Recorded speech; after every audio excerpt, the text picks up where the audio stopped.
Assalamualaikum warahmatullahi wabarakatuh. Jumpa lagi dengan saya Dr. Kornadi dalam monolog di podcast saya tentang kesehatan dan topik-topik penting kehidupan. Kali ini kita berbicara tentang hal yang sangat sederhana tapi sering sekali kita lupakan, yaitu nikmat sehat.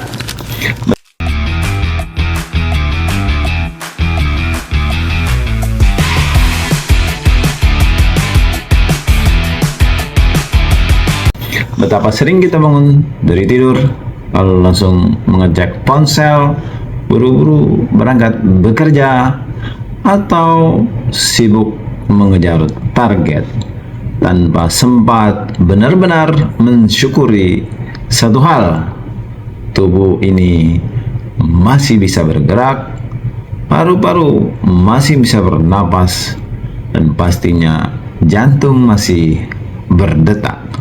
Padahal itu semua nikmat yang luar biasa yang sering kita anggap biasa saja. Coba kita bayangkan saat ketika kita sedang terserang flu ringan saja. Kepala rasanya sangat berat, badan lemas, nafsu makan menjadi tidak enak, semua jadi serba tidak nyaman. Bagaimanakah lagi dengan sakit yang lebih berat? Nabi Muhammad sallallahu alaihi wasallam bersabda, ada dua kenikmatan yang kebanyakan manusia tertipu, yaitu nikmat sehat dan nikmat waktu luang. Artinya, sehat itu modal untuk hidup.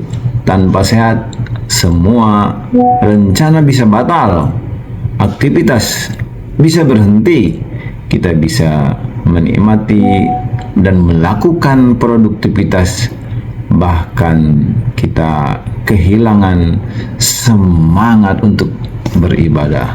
Jadi sehat itu modal yang sangat mahal.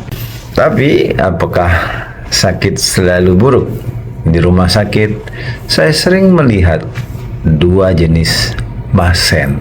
Yang pertama, mereka saat sakit mengeluh, marah, merasa dunia tidak adil.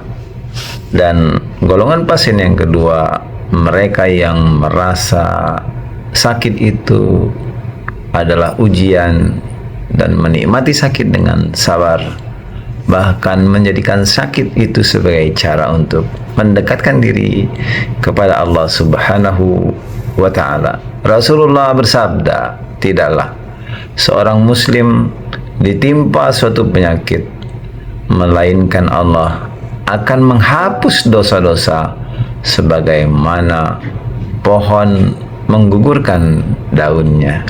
Jadi sakit bukan sekadar cerita, tapi ujian sekaligus penghapus dosa.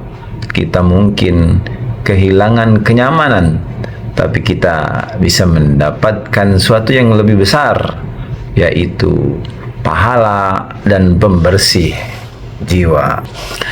Saya teringat kisah beberapa pasien yang pernah saya temui. Beliau berkisah bahwa beliau terkena gagal ginjal yang harus cuci darah rutin 2-3 kali sepekan. Secara medis itu tentu saja sangat berat.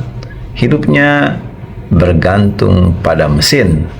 Tapi setiap kali ditanya, beliau selalu menjawab dengan senyum, "Alhamdulillah, Allah masih kasih saya kesempatan untuk hidup. Ini tandanya Allah masih sayang dan saya diharap untuk lebih banyak mengingatnya." Bagi saya, beliau adalah contoh nyata bagaimana sakit bisa menjadi jalan untuk menemukan makna hidup yang lebih dalam. Yuk, mari kita berhenti sejenak, tarik napas panjang, lalu rasakan paru-paru masih bisa bekerja, jantung tanpa berhenti berdetak, dan tidak perlu kita perintah. Betapa banyak hal otomatis yang Allah ciptakan dalam kehidupan kita. Sehat bukan hanya soal bebas dari penyakit, tapi juga bisa berfungsi sebagaimana mestinya, bisa mendengar, bisa melihat, bisa tersenyum, bisa memeluk orang yang tersayang. Itu semua nikmat yang Allah berikan. Jadi jangan tunggu sakit dulu untuk bersyukur.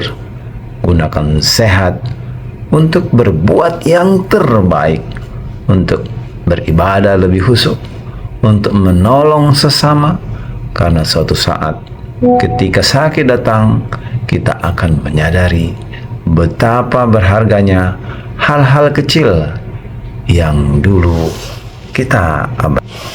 Sahabat sehat, sehat itu nikmat, sakit itu ujian.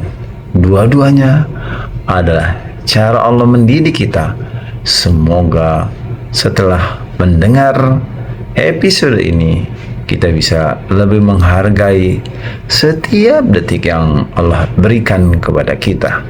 Terima kasih teman-teman semua sudah mendengarkan monolog podcast ini di episode tentang sehat itu nikmat dan sakit itu adalah ujian. Tetap semangat, tetap follow akun podcast ini, dan ikuti kisah-kisah dan berita serta edukasi selanjutnya. Assalamualaikum warahmatullahi wabarakatuh.